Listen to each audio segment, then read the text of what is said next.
It's becoming increasingly difficult to be healthy because people are always trying to sell us things, and nutrition in general is really confusing. So today I'm going to show you a couple of Filipino dishes that are both healthy and really tasty and easy to put together to get you started on your fat loss journey this year.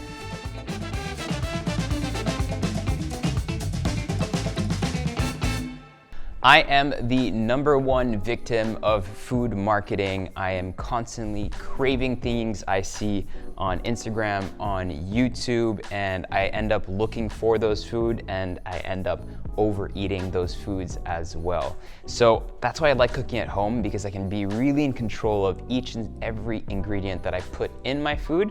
And because I'm cooking at home, I don't want to spend hours in the kitchen, so I try to look for recipes that are really quick to do and that are good for me as well. Filipino food in general is not necessarily seen as a very healthy or vegetable forward cuisine, but we do have a lot of dishes that are just great and tasty, full of protein and full of veg, but they're just not as sexy as the dishes that we love eating and we love talking about, we love cooking. And these are the dishes I'll show you today, things that are very popular in provinces, in most households, but don't necessarily take the limelight when it comes to representing our cuisine. So let's get to it. These are all really low calorie and really quick to make, but what's even better, they're good for you.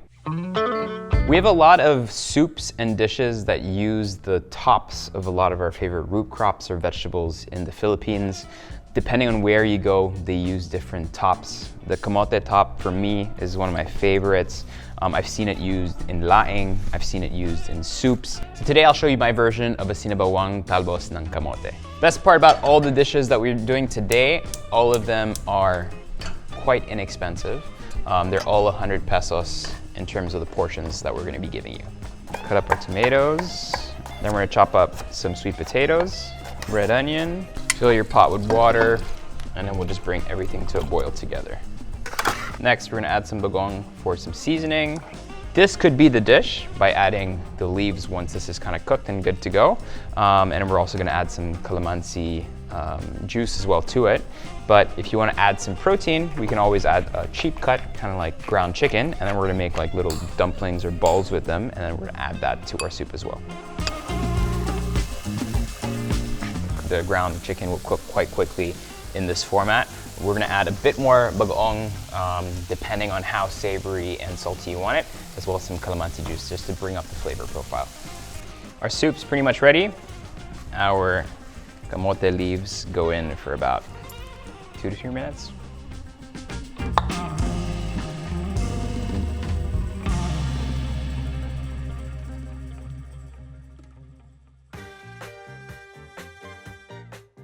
This dish is a Sarciadong Galunggong, or a hybrid of it, usually very popular Filipino dish where you have some fish cooked with some eggs and some tomatoes. We're gonna change it up a little bit by adding some tomato paste just to give us a bit more umami flavor, since our native tomatoes are looking quite green and orange today. So we're gonna chop up all our ingredients first. While that's happening, my pan's getting hot and we're gonna fry off the fish. Crack your eggs. Take your galunggong out. Now we're gonna use the same pan with some oil and we're gonna fry off some tomato paste just to give it some extra flavor. Go in with your garlic and your onions, as well as your tomatoes.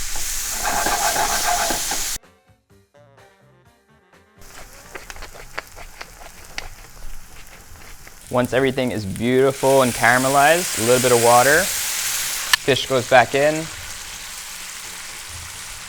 Once that's done, we're gonna go ahead and add in our egg. Let that slowly bubble away.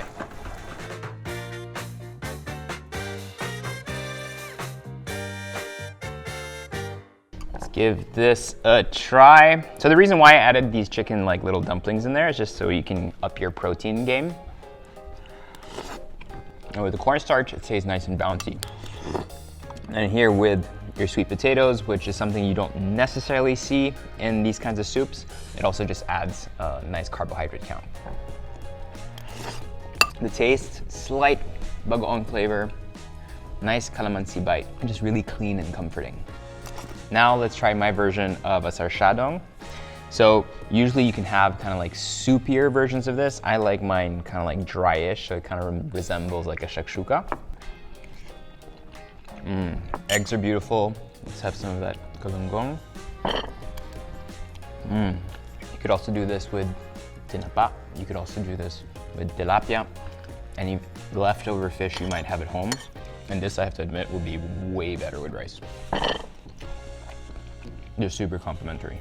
Ginataan is one of my favorite ways of cooking anything. So today I'm gonna show you how to do Ginataang Kalabasa, but we're gonna add some protein to it by using some bangus as well.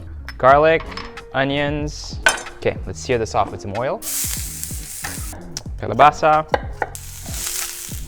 Give that a little bit of color, and then we're gonna add in some vinegar, a bit of water, coconut milk. Then we're gonna take your bangus.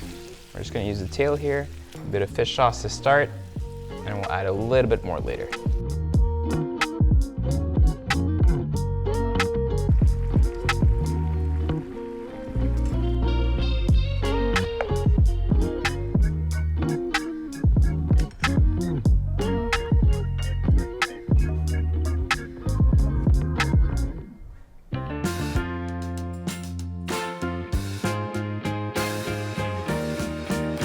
Let's try the beautiful squash first.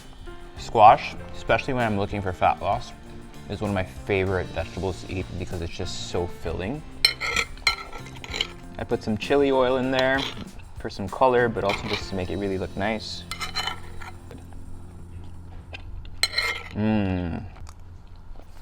It's such a good dish. I'm gonna call this kind of like a warm salad because we're gonna be making that lumpia, fresh lumpia without the actual fresh lumpia wrapper. So more like a stir fry of all the vegetables that you'd usually see in that dish, paired with some tofu and then with a similar sauce. Get some oil nice and hot in our wok. Then we're gonna cut up our tofu and that goes into our oil. Next, we chopped up some sweet potatoes, some carrots, and some onions with some garlic, and we're just gonna cook that until tender. We're gonna add some toge, or some bean sprouts. Time for our sauce. A very small tablespoon of brown sugar, cornstarch slurry, as well as some soy sauce, and some peanut butter.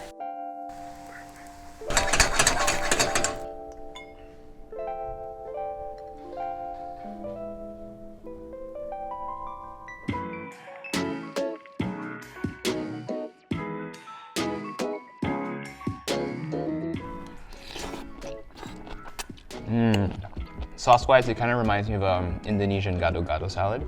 This is full of nutrition, full of vegetables. Love this one. I really hope you enjoyed those recipes. The idea here is to showcase how much we can do with what we can find in the markets for a budget that's not too crazy or too expensive.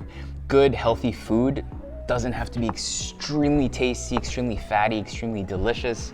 When you start looking at these extremes, or when you start thinking about kind of like these cravings, that's when your food tends to start getting quite unhealthy.